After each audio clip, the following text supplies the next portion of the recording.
Η Διεύθυνση Υγειονομικού αποτελεί την προϊστάμενη αρχή όλων των υγειονομικών μονάδων της ελληνικής αστυνομίας.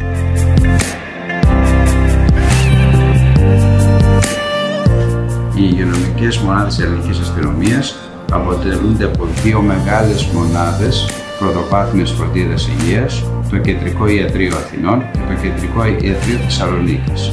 Ταυτόχρονα λειτουργούν μικρότερες υγειονομικές μονάδες σε κάθε αστυνομική διεύθυνση που αποτελούνται από έναν ιατρό παθολόγο ή γενικό γιατρό, ένα ψυχίατρο και ένα ψυχολόγο, ώστε και να προσφέρουν υγειονομικές υπηρεσίες και επίσης να καταρτίζουν την Υγειονομική Επιτροπή της Ελληνικής Αστυνομίας στην κατατόπους αστυνομική διεύθυνση.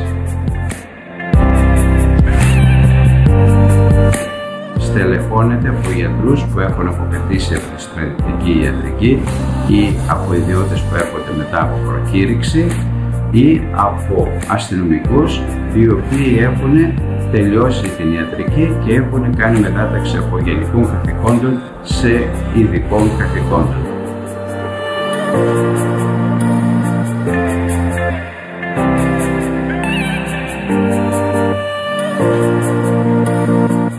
Στόχος της Διεύθυνσης Υγειονομικού είναι να προσφέρει όσο το δυνατόν καλύτερες υγειονομικές υπηρεσίες από γιατρούς και άλλους επαγγελματίες υγείας, όπως είναι νοσηλευτές, οδοντίατροι, ψυχολόγοι, οι οποίοι έχουν ενταχθεί στο σώμα της ελληνικής αστυνομίας και έχουν σκοπό να υπηρετήσουν την υγεία των αστυνομικών.